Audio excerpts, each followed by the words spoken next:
Hi friends, പുതിയൊരു വീഡിയോയിലേക്ക് എല്ലാവർക്കും സ്വാഗതം. ഇന്ന് ഞാൻ വന്നിട്ടുള്ളത് ഹെൽത്തി ആയിട്ടുള്ളതും വളരെ ടേസ്റ്റി ആയിട്ടുള്ളതുമായ ഒരു തോരനുമായിട്ടാണ്. മുരിങ്ങയില വെച്ചിട്ടാണ് ഈ തോരൻ ഉണ്ടാക്കുന്നത്. അപ്പോൾ വളരെ ടേസ്റ്റി ആയിട്ടുള്ള ഈ മുരിങ്ങയില തോരൻ എങ്ങനെയാണ് ഉണ്ടാക്കുന്നതെന്ന് നമുക്ക് നോക്കാം. ഈ മുരിങ്ങയില തോരൻ പല രീതിയിൽ നമുക്ക് ഉണ്ടാക്കാൻ പറ്റുന്നതാണ്.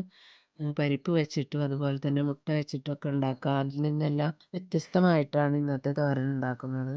കഞ്ഞിയുടെ കൂടെയും ചോറിൻ്റെ കൂടെയും ഒക്കെ നല്ല കോമ്പിനേഷനാണിത്. എൻ്റെ ഈ ചാനൽ ആദ്യമായിട്ട് കാണുന്ന കൂട്ടുകാരുണ്ടെങ്കിൽ സബ്സ്ക്രൈബ് ചെയ്യാൻ മറക്കരുത്. വീഡിയോ ഇഷ്ടമാവുകയാണെങ്കിൽ ലൈക്ക് ചെയ്യാനും ഫ്രണ്ട്സിനും ഫാമിലിക്കും ഷെയർ ചെയ്യാനും മറക്കരുത്.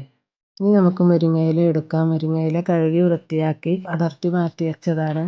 മുരിങ്ങയില ഒരിക്കലും അരിയാൻ പാടില്ല. ഇത് എൻ്റെ വീട്ടിലുണ്ടായ മുരിങ്ങയില തന്നെയാണ്, ഫ്രഷ് മുരിങ്ങയിലയാണ്.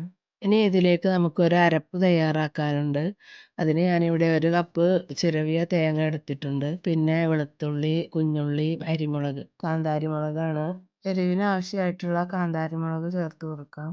ഞാനിവിടെ കാന്താരിക്ക് പകരം വേറൊരു ഉണ്ട മുളകാണ് എടുത്തിട്ടുള്ളത്. ഈ മുളക് കാന്താരി മുളകിനേക്കാളും കൂടുതൽ എരിവുള്ളത് കൊണ്ട് ഒരു മുളകാണ് ഞാൻ എടുത്തിട്ടുള്ളത്. വേറൊരു ടേസ്റ്റാണ് ഈ മുളകിന്. പിന്നെ ഇതിലേക്ക് മഞ്ഞൾപ്പൊടി വേണമെങ്കിൽ ചേർത്ത് കൊടുക്കാം. ഞാനിവിടെ ചേർക്കുന്നില്ല. ഇനി ഇതെല്ലാം കൂടി ഒന്ന് ചതച്ചെടുക്കാം. ഇനി നമുക്ക് തോരൻ ഉണ്ടാക്കാൻ തുടങ്ങാം. ഒരു ചട്ടിയിലേക്ക് നമ്മുടെ മുരിങ്ങയില ഇട്ട് കൊടുക്കാം. ഇതിലേക്ക് നമ്മൾ അരച്ച് മാറ്റി വെച്ച തേങ്ങ ഇട്ട് കൊടുക്കാം.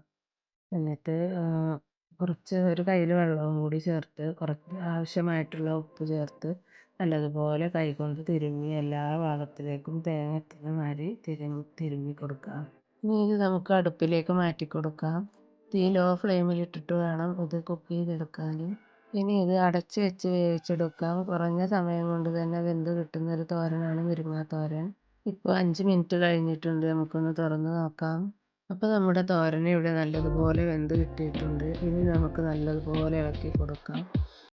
ഒട്ടും കട്ട പിടിക്കാതെയാണ് നമുക്ക് കിട്ടിയിട്ടുള്ളത്. 1-2 പ്രാവശ്യം ഞാൻ ഇടയ്ക്ക് ഇളക്കി കൊടുത്തിട്ടുണ്ടായിരുന്നു. ഉപ്പ് നോക്കിയിട്ട് ആവശ്യമെങ്കിൽ നമുക്ക് ഈ സമയത്ത് ചേർത്ത് കൊടുക്കാവുന്നതാണ്. ഞാനിവിടെ കുറച്ച് ഉപ്പ് ചേർത്ത് കൊടുത്തിട്ടുണ്ട്. അപ്പോൾ നമ്മുടെ സൂപ്പർ ടേസ്റ്റി ആയിട്ടുള്ള മുരിങ്ങയില തോരൻ ഇവിടെ റെഡി ആയിട്ടുണ്ട്. നിങ്ങളൊരു പ്രാവശ്യമെങ്കിലും ട്രൈ ചെയ്ത് നോക്കണം. വീഡിയോ ഇഷ്ടമാവുകയാണെങ്കിൽ ഷെയർ ചെയ്യാനും ലൈക്ക് ചെയ്യാനും സബ്സ്ക്രൈബ് ചെയ്യാനും മറന്നു പോകരുത്.